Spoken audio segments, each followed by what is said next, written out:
자, 오늘은 로마서 35번째 시간으로 합력하여 선을 이룬다라는 말이 어떤 의미가 있는지, 무슨 의미가 있는지 한번 생각해 보도록 하겠습니다.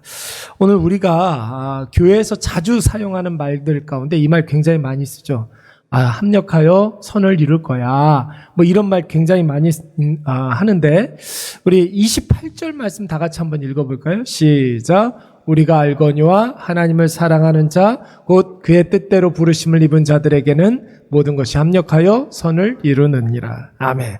요 말씀 정도는 여러분 우리가 필수 성경 구절로, 필수 암송 성경 구절로 다 외워야 하는 말씀입니다. 한 번 더 읽어볼까요? 시작. 우리가 알거니와 하나님을 사랑하는 자, 곧 그의 뜻대로 부르심을 입은 자들에게는 모든 것이 합력하여 선을 이루느니라. 아멘. 외우세요.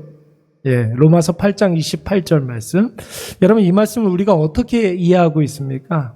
뭐 해석하는데 그렇게 난해하지는 않습니다. 하나님께서 선하신 분이시기 때문에 하나님의 계획도 어떠십니까? 하나님 선하신 분이시기 때문에 하나님의 계획도 선하시겠죠.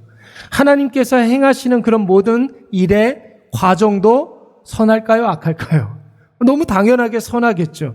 하나님께서 그래서 우리를 통해서 이루시는 일들도 결국은 선하게 결론 지어진다라는 것입니다. 그러니까 여러분 지금 우리가 힘들고 괴로울지라도 선하신 하나님의 그 선하신 계획하심을 신뢰하면서 선하게 이루실 일들을 날마다 소망하시기 바랍니다. 여러분 이렇게 해석하면 거의 맞는 해석이라고 보는 거예요. 이 말씀. 하나님 선하시기 때문에 하나님의 계획도 선하시고 하나님의 그 선하신 계획하심에 따라서 우리에게 행하시는 그 일들을 하나님께서 선하게 인도하신다. 여기까지는 하나님께서 행하실 일이고, 그렇다면 이 사실을 우리가 믿는다면 어떻게 해야 되겠습니까? 그러니 걱정하지 말고 하나님이 어떻게 일하시는지 기대하면서 소망하자. 설교 끝. 이렇게 끝나는 거예요. 오늘 이게 여러분 오늘 설교의 전부입니다. 근데 여러분 여기까지 우리가 설교의 결론이라고 미리 말씀을 드린 것이고, 왜 우리가 그렇게 생각해야 되는지 그 이유를 한번 생각해 보도록 하겠습니다. 여러분 우리가 하나님을 믿는다고 해서 불신자들이 경험하고 있는 세상의 여러 가지 것들 우리는 예외가 됩니까? 여러분 불신자들이 경험하는 모든 것들도 하나님의 자녀들인 우리도 어떻게 합니까? 다 경험하죠. 우리도 그들과 똑같이 삶에서 일어나는 일들을 똑같이 우리가 경험하게 되는 거예요. 여러분 비가 오면 믿는 자나 믿지 않는 자나 다 똑같이 맞게 되는 거예요. 여러분 날씨가 더우면 예수 믿는 사람들에게 하나님께서 구름 기둥을 이렇게 세워주셔가지고 우리는 더위를 피하게 만들어 주십니까? 올 여름은 좀 그랬으면 좋겠는데 되게 더울 것 같죠? 예, 올 여름도 굉장히 더울 것 같아요. 하나님께서 구름 기둥 하나만 이렇게 딱 김포 구례동에만 좀 열대야는 좀 없었으면 좋겠어요. 그렇죠? 여러분 그러지 않습니다. 믿지 않는 사람들이 더우면 우리도 덥게 되는 것이에요. 예수 믿는 사람만 예외가 될 수가 없습니다. 하나님의 자녀들도 똑같이 사고를 당할 수 있는 것이고, 몹쓸 병에 걸릴 수도 있거니와 사업이 여러분 망할 수도, 믿지 않는 사람들도 사업이 망할 수가 있는 거예요. 또 원치 아니하게 사랑하는 사람들의 죽음을 우리가 또 경험할 수도 있는 것이죠. 그런데 여러분 하나님의 자녀들이 불신자와 좀 다른 것 한 가지가 있습니다. 똑같은 상황 가운데 하나님의 자녀들이 불신자와 다른 것 무엇이겠습니까? 그런 현상을 바라보고 있는 관점과 시각이 다르다는 것이죠. 무엇이 다르다고요? 내 앞에 일어나는 삶의 여러 가지 희노애락의 상황들을 우리가 바라보는 관점이 다르다는 거예요. 안 좋은 일이 생기면 무조건 저주하고 그래서 절망하고 이렇게 가지 않습니다, 여러분. 나타나는 현상만 보면서 실망하는 것이 아니라 그 현상 이면에서 역사하시는 하나님을 우리가 바라보면서 하나님이 이 일을 어떻게 풀어가시는지를 우리가 소망하면서 하나님이 하시는 일들을 우리가 기대하게 되는 것이죠. 그러니까 여러분 우리는 아무리 안 좋은 일이 있다 할지라도 비빌 언덕이 있는 거예요. 그렇죠? 우리는 백그라운드가 있습니다. 하나님께서 이 일을 어떻게 선하게 이끌어 가시는지 우리는 기대할 수가 있는 거예요. 우리의 지난 날을, 과거를 통해서 우리가 배웠던 인생의 비밀이 바로 거기에 있었습니다. 여러분, 지난 날 안 좋은 일들 많이 있었잖아요. 그런데 하나님께서 선하게 인도해 주셨잖아요. 여러분, 지난 날 우리가 고민하고 괴로워했던 일들이 많이 있었습니다. 그런데 하나님께서 그 모든 괴로움들을 선하게 사용하여 주셔서 오늘날 여기에 우리가 서게 된 것입니다. 여러분, 세상을 만드신 이가 누구이십니까? 하나님이시죠. 하나님께서 이 세상을 만드셨기 때문에 이 세상의 주인은 누구입니까? 하나님께서 임대차 계약서를 써가지고 다른 사람한테 위임하고 그런 게 아니죠. 하나님께서 이 세상의 주인님이 되어주십니다. 이 세상을 만드시고 이 세상을 주관하시는 그 주인님이 여러분 바로 우리의 아버지가 되어주신다는 거예요. 하나님이 저와 여러분의 편입니다. 내 편이에요. 내 편. 하나님이 내 편이라고요. 남편은 남편일지 몰라도 하나님은 내 편이라고요. 하나님은 여러분 기본적으로 우리를 사랑하시는 분이에요. 요거 잃어버리면 안 되는 거예요. 요걸 잊지 마시기 바랍니다. 여러분, 우리의 육신의 아버지는 아무리 나의 마음을 섭섭하게 한다 할지라도 하나님은 기본적으로 우리를 사랑하시는 분이에요. 여러분, 이 사실을 우리가 기억하고 있으면 절대로 흔들리지 않을 수가 있는 것이. 그래서 지난 주일날 설교한 대로 우리가 하나님 앞에 살면 하나님의 일하심이 보이게 될 줄로 믿습니다. 하나님의 관점으로 우리에게 일어나는 일들을 보게 되는 거예요. 어떤 젊은 집사님이 그런 이야기를 했어요. 남자 집사님이 결혼해서 아들 둘을 낳았는데 아이들이 너무 이쁘다라는 거예요. 너무 이쁘니까 너무 귀하게 여겨지더라는 거예요. 자기는 자라는 과정 가운데 아버지 없이 자라가지고 아버지 사랑 없이 큰 탓에 내가 경험하지 못한 아버지의 사랑을 두 아들에게 유감없이 부어줘야겠다 그렇게 생각을 해서 정말 남들이 봐도 티나게 애지중지하면서 아이들을 열심히 케어하고 열심히 양육했습니다. 그런데 여러분, 그런 아들의 모습을 보면서 젊은 시절에 남편 일찍 보낸 어머니가 딱 한마디 하시더라는 거예요. 얘야, 자녀, 나도 세 자녀를 키워봤는데, 너 포함해서 세 자녀를 키워봤는데 남편 없이 키워봤는데 자녀는 부모가 키우는 게 아니더라. 하나님이 키워주시는 거더라. 이 이야기를 하시더라는 거예요. 여러분, 누가 그 얘기를 했다고요? 자기 자신을 키운 어머니가. 어머니가 남편 없이 3남매를 키워왔는데 그렇게 3남매를 키워왔던 어머니의 마지막 한마디가 뭐냐면 내가 키우는 게 아니라 부모가 키우는 게 아니라 사람이 키우는 것이 아니라 세상이 키우는 것이 아니라 누가 키워주신다고요? 하나님이 키워주신다는 거예요. 내가 하는 것이 아니구나. 그 이야기 듣고서 이 남자 집사님이 큰 충격을 받았다는 거예요. 참새 한 마리도 하나님이 먹이시고 들의 핀꽃도 여러분 하나님께서 입히시는 줄로 믿습니다. 여러분, 참새 한 마리가 떨어지는 것도 하나님께서 허락하지 아니하시면 떨어지지 않는다고 그랬어요. 참새 한 마리가 아사리온 하나에 팔리는 거, 여러분 그거 누가 허락해 주셔야 되는 거예요? 하나님이 허락하셔야지만 가능한 것입니다. 내가 하는 것이 아닌 하나님께서 하시는 거구나. 여러분, 우리에게도 이러한 깨달음이 있어야 될 줄로 믿습니다. 여러분, 나타나는 현상을 어떻게 바라보느냐가 중요한 거예요. 내 앞에 나타나는 여러 가지 현상들 내가 어떻게 해석하느냐. 우리 한번 따라서 한번 해보겠습니다. 믿음은 해석이다. 믿음은 여러분 해석이에요. 나에게 일어나는 여러 가지 것들을 어떤 의미로 받아들이느냐. 여러분, 하나님이 하시리라 이 관점으로 해석하고 받아들이면 이보다 더 복된 인생도 없는 줄로 믿습니다.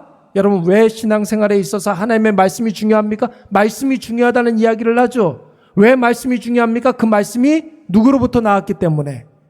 그냥 하나님이 아니라 창조주 하나님, 전능하신 하나님, 나의 아버지 되신 내 편 되신 하나님의 말씀이기 때문에 그런 것이죠. 그래서 여러분, 우리가 그 말씀에 순종한다라는 것은 하나님을 나의 주인님으로 고백하고 깨닫고 그대로 산다라는 것을 의미하는 거예요. 이게 바로 하나님 앞에서 산다는 거예요.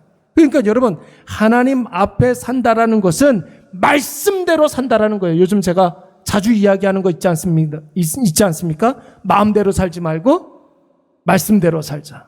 기분대로 살지 말고 말씀대로 살자. 감정대로 살지 말고 말씀대로 살자. 여러분, 이것이 중요한 거예요. 하나님을 나의 인생의 주인님으로 고백하는 것이죠.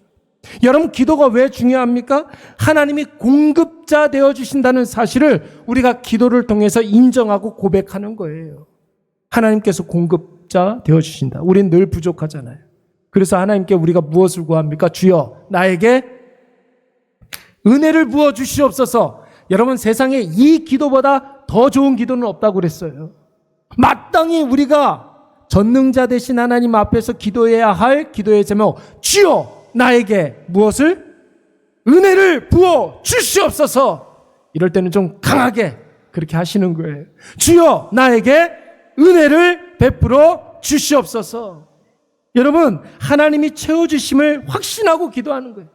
하나님께서 나를 도와주신다는 사실을 확신하시고 기도하는 거예요. 그러면 여러분, 주인 되신 하나님께서, 공급자 되어주시는 그 하나님께서 우리에게 일어나는 모든 일들을 하나님께서 두루 감찰하여 주시고 필요한 것을, 가장 필요한 것을 가장 좋은 때에 우리에게 허락해 주실 줄로 믿습니다.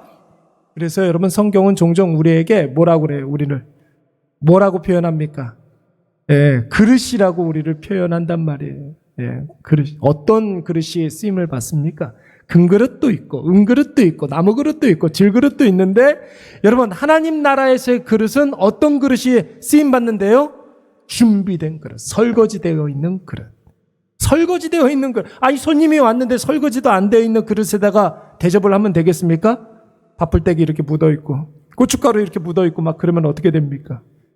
빵은 너무너무 맛있는데 그 빵을 담는 접시가 고춧가루 묻어 있어요. 그럼 어떻게 돼요? 난리가 나는 거예요.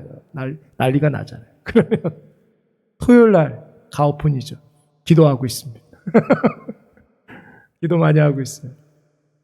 여러분, 그래서 그릇이 무엇으로 되어 있느냐? 그것은 별로 중요한 게 아니에요.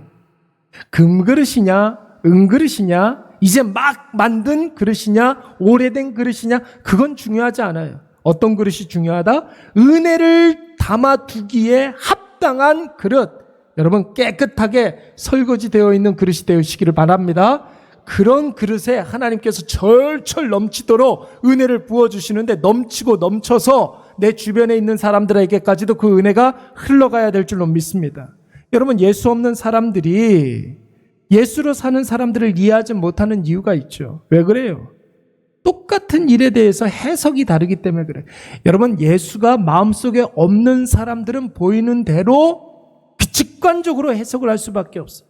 근데 내 안에 예수 그리스도가 있고 내가 늘 믿음의 안경을 끼고 있으면, 여러분, 그 나타난 현상 이면에서 역사하시는 하나님이 보이게 되는 줄로 믿습니다. 그러니까 여러분, 해석하는 방식이 다르기 때문에 예수 믿지 않는 사람들을 예수 믿는 사람들이 자꾸만 예수 믿지 않는 사람들이 예수 믿는 사람들을 조롱하기도 하고 비난하기도 합니다. 때로는 공격하기도 합니다. 뭐가 다르기 때문에? 해석이 다르기 때문에 그런 거예요. 그런데 여러분, 믿는 자의 해석 방식이 불신자의 해석 방식과 달라서 항상 틀렸다면, 불신자들이 맞고 예수 믿는 사람들이 틀렸다면 여러분, 조롱받아도 쌉니다. 예수 믿는 사람들이 보는 그런 해석 방식이 틀렸다면 여러분, 우리는 비난받아도 상관이 없습니다. 그런데 여러분, 결국 뚜껑을 열고 보면 믿는 자의 해석 방식이 하나님의 관점으로 하는 그 해석이 다 맞았어요. 불신자들이 했던 그 모든 해석 방식은 다 틀렸습니다. 여러분, 기독교인들을 그렇게 박해했던 로마, 자기가 옳다라고 생각을 했어요. 그러니까 여러분, 기독교인들을 그렇게 박해했잖아요. 근데 여러분, 결국 어떻게 되었습니까? 로마가 기독교를 공식적으로 자기의 국교로 받아들일 수밖에 없는 현실이 벌어지는 거예요. 누가 맞았어요? 예수 그리스도를 믿는 사람들이 맞는 거예요. 예수 믿는 사람들 그렇게 박해했던 나치 독일이 둘도 없는 기독교 국가가 되었어요. 그렇잖아요. 일제 강점기 때 일제가 예수 믿는 사람들 그렇게 잡아 죽였는데, 여러분, 그러면 우리나라에 예수 믿는 사람들 씨가 말라야 되잖아요. 근데 여러분, 어떻게 되었습니까? 전 세계에서 미국 다음으로 선교사를 제일 많이 파송하는 나라가 되었어요. 여러분, 기독교 신앙으로 다시 부흥하고 회복되어지는 우리나라 대한민국이 되었단 말이에요. 그렇게 예수 믿는 사람들 다 잡아 죽이려고 그랬는데 예수로 흥한 나라가 되었습니다. 할렐루야. 그래서 여러분, 조롱하던 자들이 오히려 부끄러워지고, 비난하는 자들이 오히려 수치를 당하고, 공격하던 자가 자기 스스로 자멸해버리는 그런 일들이 벌어지는 거죠. 여러분, 의미와 해석의 차이가 분명히 있는 거예요. 결국 하나님이 부여해 주시는 그 의미가 하나님이 일하시는 것을 보게 하고, 그로 말미암아 우리에게 어떤 일이 있다 할지라도 좋은 일이 있다 하여서 우리가 교만하지 아니하고 나쁜 일 있다 하여서 우리가 낙심하지 않을 수가 있는 거예요.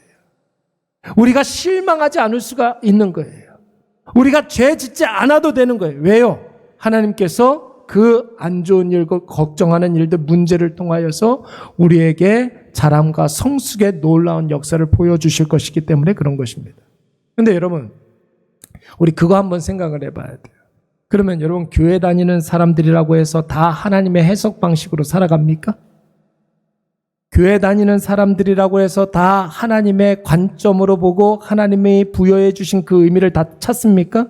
그렇지는 않아요. 교회 다니는 사람들 중에서도 예수님을 믿는다고 하면서도 똑같은 조건, 똑같은 상황, 똑같은 처지에서 서로 다른 해석을 하는 사람들이 너무나 많이 있습니다. 여러분, 우리가 예수님을 만났다고 한번 생각을 해보십시오. 여러분, 골고다 언덕에 십자가 3개가 섰습니다. 가운데 있는 십자가는 누구의 십자가입니까? 예수 그리스도께서 죽는 십자가예요. 근데 양편에 있는 그 십자가는 누구의 십자가예요? 네, 흉악한 강도의 십자가입니다. 여러분, 이 한편 강도는, 어떤 한편 강도는 예수님을 조롱했어요. 네가 그렇게 그리스도라고 한다면 우리를 여기서 구원해내봐라. 조롱을 했어요. 그런데 다른 한편 강도는 예수님께 은혜를 베풀어 달라고 했고 그랬습니다. 여러분, 그 결과가 어떻게 되었습니까? 십자가 그 죽어가는 상황에서 예수 믿은 강도는 예수님께서 뭐라고 그랬어요? 오늘 네가 나와 함께 낙원에 있으리라. 할렐루야. 그런데 다른 편 강도는 그곳으로 그렇게 끝나버리고 말았어요. 같은 상황에서 똑같이 예수님을 만났는데, 똑같은 처지에서 만났는데 어떤 사람은 예수 그리스도를 자기하고 똑같은 범죄자로 바꿔, 어떤 사람은 똑같은 상황에서 예수 그리스도를 나를 구원해 주실, 주께서 낙원에 가 계실 때 나도 그 낙원에 함께 가게 해달라고 예수님을 구주와 주님으로 영접하게 되었다는 거예요. 여러분, 똑같은 형편에 있으면서도, 예수 신앙을 갖고 있다고 하면서도 하나님의 관점을 갖지 못한 사람들이 있을까요? 없을까요? 분명히 있어요. 여러분, 그래서 우리가 신앙생활을 하는 내내 하나님의 관점으로 바라보기, 여러분, 이것을 훈련하시기 바랍니다. 여러분, 우리에게 일어나는 아주 작고 사소한 일이라 할지라도 하나님께서 거기에 다 의미를 부여해 놓으셨다는 거예요. 하나님께서 하시는 일들이란 말이에요. 그래서 여러분, 우리가 기도하는 마음으로 말씀을 통하여서 그 현상을 바라보게 되면 분명히 그 일이 우리에게 주는 의미가 분명히 다르게 나타납니다. 그래서 여러분, 시편 119편 71편 말씀에 보면 이런 말씀, 우리 다 같이 한번 읽어볼까요? 고난 시작. 고난당한 것이 내게 유익이라. 이로 말미암아 내가 주의 율례들을, 여러분, 고난당하는 것이 뭐라고요? 유익이라고요. 왜 그랬습니까? 고난을 통해서 하나님의 말씀의 그 능력이 있음을 내가 배우게 되었나이다. 할렐루야. 여러분, 고난을 당하는데 내가 하나님께 더 가까이 갈 수 있다면 잠시 잠깐의 그 고난 당할 수 있습니까? 없습니까? 그래도 피하고 싶어요? 될 수 있으면 고난을 피하고 싶겠지만, 여러분, 내가 하나님을 더 많이 알아가고 하나님께 더 가까이 갈 수만 있다면 잠시 잠깐의 지극히 작고 경한 그 잠시 잠깐의 환난 우리가 기꺼이 당할 수가 있어요. 왜 그러냐면 이제 곧 오게 될 영광의 중한 그 하나님의 영광이 우리에게 곧 임하기 때문에 그런 것입니다. 여러분, 정말 나에게 있는 고난이 나를 유익하게 합니까? 정말 고난이 유익합니까? 여러분, 하나님의 해석, 하나님의 의미를 가지고 있으면 고난이 나를 더 성장하게 하고 고난이 나를 더 잘하게 하는 것을 여러분 직관적으로 느껴지게 될 줄로 믿습니다. 이것이 바로 여러분 합력하여 선을 이룬다는 말이에요. 합력하여 선을 이루신다. 지금 여러분의 삶에 고달픈 그 문제가 분명히 있을 거예요. 여러분의 삶에 다 사람들한테는 이야기하지 못하는 여러분들, 눈만 감고 기도만 하면 마음속에 울컥울컥하면서 걱정이 되는, 염려가 되는 그런 문제들이 분명히 있을 거예요. 근데 여러분 잘 들으세요. 그 문제가 얼마 가지 않아서 여러분들을 웃게 할 줄로 믿습니다. 그 문제가 여러분들을 웃게 할 거예요. 지금 여러분의 마음을 짓누르고 있는 그 일이 결국 저와 여러분을 높여주게 될 줄로 믿습니다. 우리의 인생을 바꾸는 결정적인 계기가 될 것입니다. 인간적으로 생각을 해보면 아무리 생각을 해봐도 내 앞에 있는 그 문제가 날 높여줄 만한 그런 어떤 가능성, 기미도 없는데 무슨 그런 말씀을 하시는지 모르겠습니다. 그러니까 여러분, 나는 인간이고 하나님은 하나님이죠. 우리가 하나님의 하시는 일들을 어떻게 가늠할 수 있겠습니까? 하나님께서 한 번만 만져주시면 여러분 그 일을 통하여서 놀라운 하나님의 역사가 나타나게 될 줄로 믿습니다. 내가 하는 일이 아니라 누가 하는 일이기 때문에, 누가 하는 일입니까? 하나님이 하시리라. 제가 하나님이 하면 여러분 하시리라. 그렇게 하는 거예요. 하나님이 하시기 때문에 그런 거예요. 하나님께서. 자, 우리 26절 말씀 한번 읽어보도록 하겠습니다. 이와 같이 시작.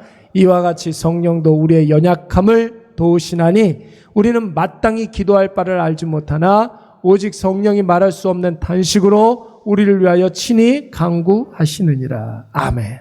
이 말이 무슨 뜻이에요? 누가 하신다고요? 나와 함께 하시는 그 성령께서 행하신다는 거예요. 나는 아무것도 할 수 없고 뭘 해야 될지 모르겠지만 친히 성령께서 우리의 앞길을 인도해 주신다고 했습니다. 가끔 어떤 분들 그런 이야기 할 때가 있어요. 문제가 너무 크고 복잡해서 이 문제를 놓고 어떻게 기도해야 될지 모르겠습니다. 이렇게 이야기하시는 분들이 있습니다. 근데 여러분, 기도하고자 한다면 기도하지 못할 일이 없는 거예요. 기도하지 못할 일은 없습니다. 안 하니까 문제지. 여러분, 기도에 중요한 거 두 가지가 있다고 그랬죠? 누구에게 기도하느냐, 그리고 기도를 하느냐 안 하느냐. 기도를 하느냐 안 하느냐가 중요한 거예요. 내 앞에 있는 문제를 가지고 내가 기도하고자 한다면 하나님께서 기도의 그 자리에서 우리의 입술을 열어서 기도를 시키게 하시는 줄로 믿습니다. 내가 전혀 생각하지도 못했던 그 기도의 제목을 가지고 내가 기도하고 있어요. 하나님께서 우리에게 기도시키기 위해서 그 문제를 주시는 것입니다. 그때 하는 기도를 통해서 예수께서 나를 위해서 친히 간구하신다는 사실을 깨닫고 예수님이 나의 연약함을 도우신다는 사실을 확신하게 되고 예수님이 이 일을 합력하여 선을 이루게 한다는 사실을 우리가 깨닫게 되는 것이죠. 그래서 여러분, 똑같은 상황을 해석하는 것을 보면 그 사람이 참된 신앙인인지 무늬만 그리스도인인지 우리가 이것을 알 수가 있습니다. 그 현상을 어떻게 바라보느냐에 따라서 어떻게 의미를 부여하는지를 보면 그 사람이 진짜 기도하는 사람인지 아닌지를 알게 되는 것입니다. 의류 회사를 운영하던 어떤 집사님이 저한테 그런 이야기를 했어요. 같이 이렇게 일을 하는 사람, 신입사원을 이렇게 뽑을 때 자기가 가지고 있는 몇 가지 원칙이 있다라는 거예요. 반드시 자기는 재수한 사람을 뽑는데요. 재수한 사람을 뽑는, 고3에서 바로 대학교 진학하는 사람 안 뽑고 재수를 한 사람을 꼭 뽑는다고 합니다. 그리고 또 한 가지, 이성교제하다가 대차게 한번 차여본 사람. 이성에게 한번 정말 심하게 차여서 사랑의 열병을 알아본 사람. 그런 사람을 면접 때 꼭 이야기를 물어본다고 합니다. 그리고 구직 활동을 오래 했던 사람. 여러분, 왜 이런 사람 뽑는지 느낌이 오시죠? 왜 그럴 것 같아요? 업무에 대해서 이런 사람이 적극성을 보이고 절실함이 있는 거예요. 이 사람에게 절박함이 있는 거예요. 여러분, 모든 일에는 다 어려움이 있을 수밖에 없어요. 처음 하는 일이 어떻게 쉬울 수가 있겠습니까? 그런데 그 처음 하는 그 일들에 대해서 절박함이 있는 사람은 그 일을 해내게 됩니다. 그렇죠. 절박함이 있는데. 타인에 대해서 이해, 납득, 공감을 할 수 있는 사람. 그렇죠. 한번 이성에게 대차게 차여본 사람은 다른 사람의 감정과 다른 사람 입장에서 이해, 납득, 공감을 할 수가 있다는 것이죠. 그리고 여러분, 회사도 여러분 배려를 받아야 되지 않겠습니까? 고용한 사람도 고용된 사람에게 배려를 받아야 되지 않겠습니까? 영세한 회사일수록 여러분 같이 일하는 사람들의 배려가 꼭 필요한 거예요. 회사가 월등한 실력을 요하는 업종이 아니기 때문에 직원과 회사가 같이 이렇게 성장해야 된다는 그런 생각을 갖고 있는 거예요. 여러분 실패해 본 사람, 그 실패에 대해서 그냥 단순히 실패만 한 것이 아니라 그 실패에 대해서 해석할 줄 아는 사람, 여러분 그 실패를 자기 일생의 큰 의미로 부여하는 사람, 여러분 이런 사람이 좋은 동역자가 될 수가 있는 것입니다. 여러분 세상에 그런 말 많이 하죠. 아유 좋다, 잘됐다, 뭐 이런 표현 많이 합니다. 좋은 직장이다. 여러분 무슨 직장이 좋은 직장이에요? 월급 많이 주는 직장이 좋은 직장인가요? 잘 산다. 아우 쟤는 정말 잘 살아. 쟤네 집 정말 잘 살아. 무슨 의미입니까? 돈이 많다는 그런 뜻이잖아요. 우리 그렇게 사용하잖아요. 근데 여러분 좋은 직장은 어떤 직장이냐면 함께 이렇게 성장해 갈 수 있는 직장. 회사와 내가 같이 이렇게 성장할 수 있는 직장. 그런 직장이 여러분 좋은 직장 아니겠습니까? 그렇죠. 올해는 내가 월급 100만 원 받았는데 내년에는 110만 원 받을 수 있는 그런 직장. 얼마나 좋은 직장입니까? 여러분 월급 많이 주는 직장은 여러분 준 만큼 뽑아내려고 해요. 그래서 직장에 얽매이게 만들고 인생 자체가 그 회사의 부속품으로 전락해 버릴 수밖에 없는, 누가 여러분 미쳤다고 많은 돈을 줘가면서 쉬면서 그렇게 일을 시키겠어요. 또 아이들이 이렇게 집에 이렇게 학교에서 놀다가 이렇게 오면은 엄마 쟤네 집은 참 잘 살아. 무슨 뜻이에요? 쟤네 집은 참 잘 사는 집이래요. 부자라는 뜻 아니겠습니까? 여러분 돈 많은 게 잘 사는 집이에요? 돈 많은 게 잘 사는 거. 여러분 잘 사는 집은 화목하고 기쁨과 감사가 넘치는 그런 가정. 여러분 이런 가정이 잘 사는 가정 아니겠습니까? 정말 저 친구는 시집 정말 잘 갔어. 무슨 시집 정말 잘 갔어요. 부잣집으로 잘 갔다는 거예요. 장가 잘 갔어. 무슨 의미예요? 돈 많은 집으로 시집가고 장가 갔다는 말이잖아요. 근데 여러분 나중에 가봐야 아는 거예요. 그거. 인생사 여러분 세옹지마라는 말이 있어요. 세옹지마 이게 무슨 말이에요? 무슨 뜻이에요? 어떤 사람이 말 한 마리 이렇게 오네. 자기 전 재산이 말 한 마리밖에 없는데 이 말이 어느 날 자고 일어나 보니까 도망갔어요. 좋은 일이에요, 나쁜 일이에요? 한 마리밖에 없는데 자기 재산이. 근데 이 말이 도망가 버렸어요. 나쁜 일이죠. 낙심하고 실망하고 있는데 그 다음날 이 말이 짝을 데리고 왔어요. 친구 데리고 왔어요. 친구들 데리고 왔어요. 좋은 일이에요, 나쁜 일이에요? 너무 좋은 일이, 너무 기분 좋아서 너무 행복했는데 그 다음날 하나밖에 없는 아들이 그 데리고 온 말 타다가 다리가 똑 부러져 버렸네. 좋은 일이에요, 나쁜 일이에요? 나쁜 일이죠. 와, 어떻게 저 말 한 마리 때문에 내가 이렇게 우리 딸 귀한 아들 다리가 부러졌다고 불구가 됐다고 너무 낙담하고 실망하고 막 그러고 있는데 그날에 전쟁이 났어요. 다리 부러진 사람 징집해 가지를 않는 거예요. 좋은 일이에요, 나쁜 일이에요? 인생사 세옹지마라는 말이 바로 그런 말이에요. 그런 말입니다. 인간이 내리는 해석은 아무런 의미가 없는 거예요. 예수 없이 바라보는 인생관, 여러분 아무 의미가 없는 것입니다. 그 일이 어떻게 될지 모르는 거예요. 해석을 하면 할수록 민망한 일들이 벌어지게 되는 것이죠. 여러분 말씀과 기도로 나타나는 현상을 대하시기 바랍니다. 내 앞에 모든 일들이 말씀으로 해석이 되고 아무리 사소하고 하찮은 일이라도 기도하면서 그 일들을 대하면 여러분 내 인생의 가장 큰 의미로 다가오게 될 줄로 믿습니다. 하나님이 어떠신 분이시기 때문에? 선하신 분이시기 때문에. 하나님 선하시기 때문에 모든 일들이 주님이 합력하여 선을 이루는 거예요. 합력하여 선을 이룬다는 것은 여러분 전에도 한번 말씀을 드렸는데 하나님께서, 성부 하나님께서 우리에게 구원을 계획하셨다고 그랬죠. 그 구원 계획을 실행하신 분이 누구예요? 성자 하나님 예수 그리스도께서 십자가에서 그 구원을 실행하셨어요. 그 구원을 여러분 우리 각 사람에게 적용하시는 분은 누구입니까? 성령 하나님. 모든 일들을 성부, 성장, 성령 하나님께서 합력하여 선을 이루시지 않았습니까? 우리에게 구원을 주셨다라는 것이에요. 우리 다 같이 27절 말씀 한번 읽어보도록 하겠습니다. 마음을 살피시는 시작. 마음을 살피시는 이가